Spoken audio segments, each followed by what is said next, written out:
The Thunderbolt has always been a great secret of the gods. The very pattern of power that later became embodied in the Vajra of Vedic teachings and the Dorje of the Buddhists, the indestructible symbol of an awakened electrical force.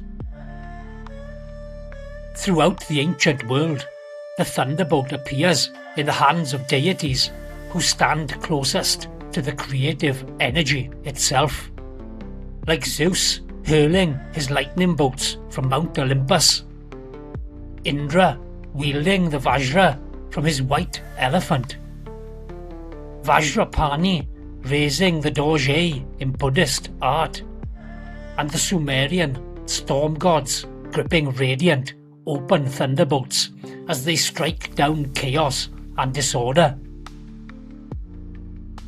Yet these mysteriously profound images were never intended as mere depictions of the earthly weather phenomena.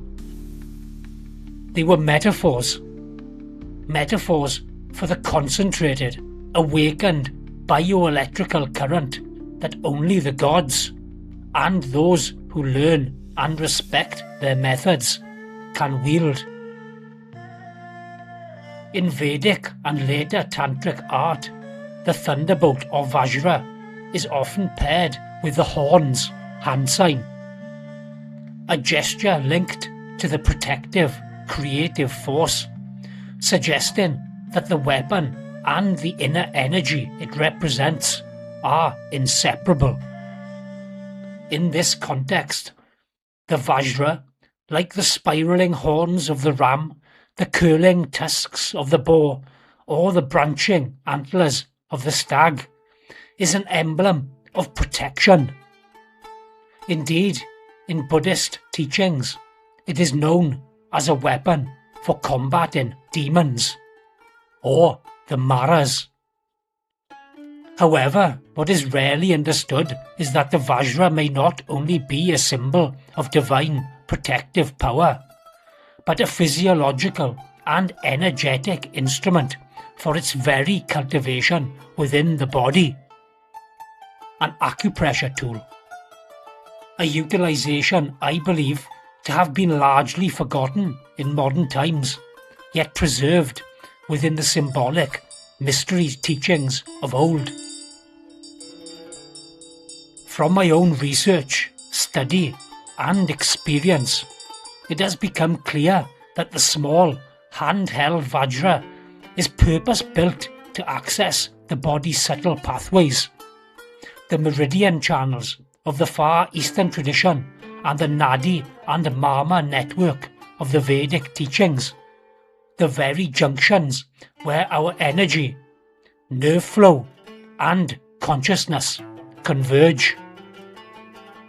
This same idea appears in my video on the Egyptian Waz scepter, that some ritual objects may have been practical tools, not just symbols. And if that is true, then many ancient implements we treat as sacred curiosities may one day be recognized as devices designed for the body and its more subtle but transformative and eye-opening currents. In myth and tradition, the Vajra is enlarged cosmic proportions, but in personal practice, it is moulded in a form that fits the human hand perfectly. At around 4 inches long, crafted with prongs, ridges, and a central waist, it has a geometry that almost asks to be held, directed, and utilized. The ancients exaggerated its size in their artwork because they were depicting the magnitude and importance of the force it symbolizes, not the practicality of the object itself. The practical Vajra is compact, dense, and perfectly shaped for acupressure and energy work. Its pointed ends, curved prongs, and textured surfaces allow it to engage tissues, meridians, and subtle pathways with far more precision than the hands and fingers alone. In this application, the Vajra serves to dispel internal stagnation, clear external negative influences, and keep the divine current flowing throughout the body, enabling the practitioner to build their electromagnetic field, their energetic shield against the maras or demons of negativity. Thus, the Vajra Thunderbolt is both the symbol of the awakened bioelectromagnetic force and the very instrument that awakens, activates, and enhances it.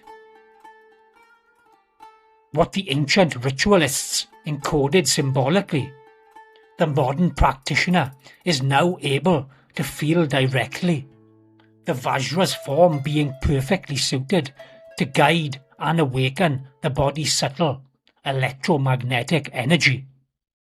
As the Diamond Sutra says, like a Vajra, wisdom cuts through all illusion.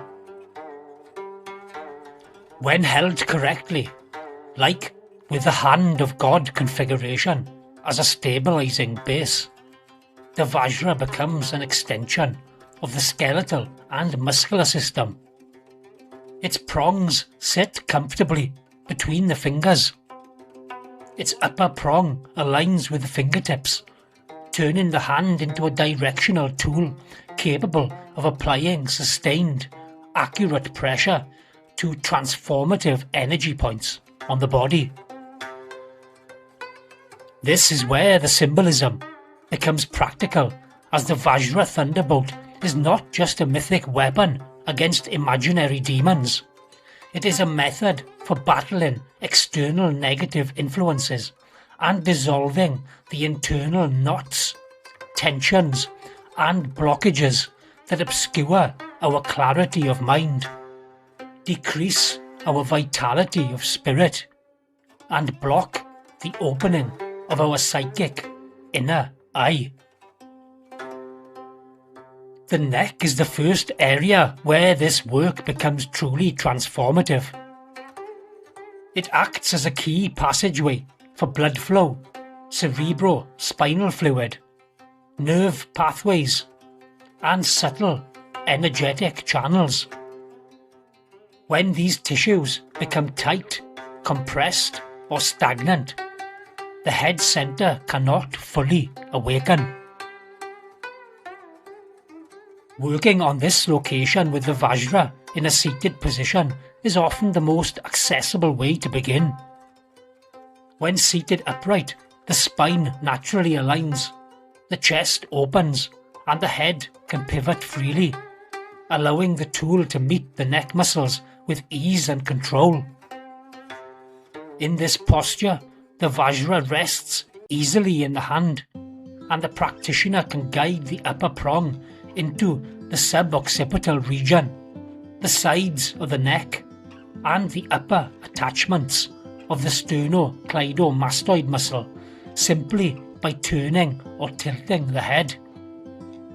This seated work is ideal for warming the tissues, releasing surface tension, and preparing the deeper structures for more sustained pressure.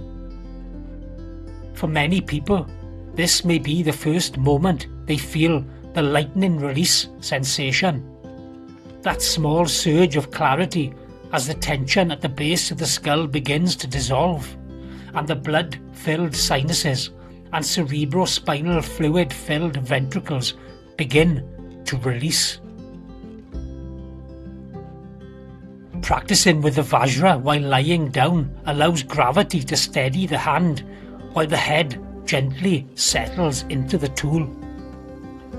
This lets the upper prong apply deeper, more controlled pressure to the suboccipital muscles beneath the skull, the sternocleidomastoid along the side of the neck, the scalene muscles, and even the contours of the cervical vertebrae and atlas bone. This same approach can be used to reach the intercostal spaces, where the Vajra's prongs can sink gently between the ribs to contact the intercostal muscles and the sensitive neurovascular pathways that run along them, releasing the tension that accumulates around the heart, lungs and diaphragm. It is good to remember that all of these tissues and points are sensitive and are often tender and respond best to slow, steady but persistent pressure. Here, finding a quiet time to practice is essential to attaining its full benefits.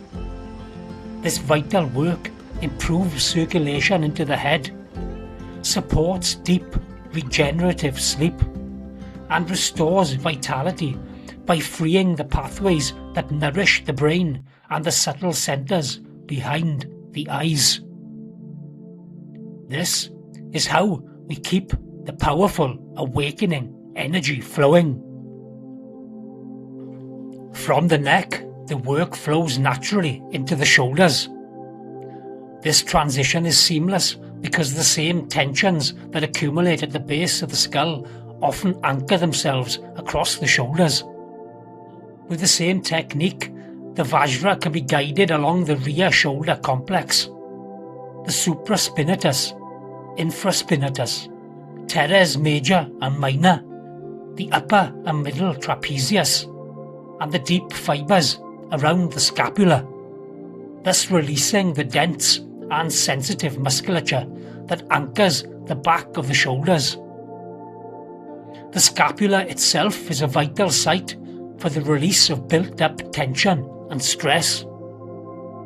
The spine of the scapula and the medial border respond beautifully to the tool's geometry. Importantly, keeping these muscles open is essential not only for posture, breath, and energy flow, but for maintaining strong, pliable arms and hands as we enter old age. Without open shoulders, the practitioner cannot continue acupressure or energy work effectively.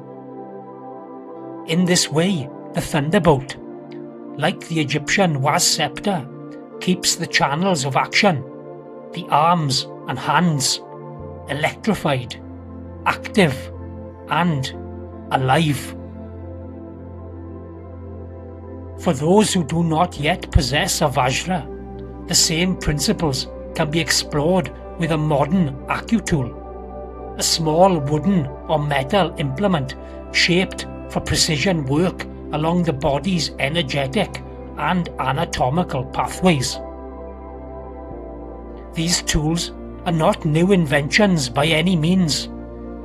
Throughout our history, practitioners have relied on simple carved implements, often made of hardwood, bone, or stone, to stimulate points, release tension, and awaken the more subtle currents within. When held with the same intention as the Vajra, the AcuTool becomes a precise instrument for exploring the neck, where so much of our stagnation and psychological weight accumulates. Its tapered point can trace the sternocleidomastoid muscle, follow the delicate channels of the scalenes, and meet the tender attachments beneath the ear. With slow, deliberate pressure, it can even contact the subtle grooves around the atlas bone and the upper cervical vertebrae, regions that respond profoundly to careful but sustained stimulation. These areas are gateways. They influence the subtle currents that arise toward the head center. Working here with the AcuTool often produces the same lightning release sensation as the Vajra, a sudden clearing that feels like a small yet enlightening internal dawn. And the AcuTool naturally extends its work into the shoulders, where tension anchors itself across the trapezius, the rhomboids, and the deep rotator cuff muscles. The tool's geometry allows it to glide along the scapula, trace the spine of the shoulder blade, and even slip into the intercostal spaces between the rear ribs, areas that are almost impossible to reach with the hands. These regions hold emotional residue, postural tension, and the accumulated weight of trapped, unused energy. Releasing them restores the arms, opens the breath, and strengthens the channels through which the practitioner directs their inner current. Here, the AcuTool becomes a bridge between ancient implements and modern practice, a simple object that awakens the very same Thunderbolt logic encoded in the Vajra. Please note that these are only some of the key areas the Vajra and AcuTools can activate. There are many more pathways and points throughout the body that are critical for energy flow and the awakening of the inner eye. I'll be exploring these in future videos and articles with the same anatomical and energetic reasoning. Of course, all of this is part of a larger ascetic practice. The conservation and circulation of the creative force, the refinement of our inner current, and ultimately the breakthrough awakening of the head center. The Vajra is a magical tool that bridges myth and physiology, symbol and practice, the sacred and the human who seeks to reach for their true potential. If you want to explore these transformative methods in more depth, the history, the symbolism, the energetic anatomy, and the full system of practices that support this awakening, you can find it all in my third book, The Anatomical Alchemist, Weapons of the Gods. There are links to my online shop where my books, Vajras and AcuTools can be acquired, and to my Amazon pages in the description to this video. So, the Thunderbolt is not just some relic of ancient myth. It is a powerful instrument for those who choose to wield it. A spark in the darkness, initiating the coming revolution in human energy.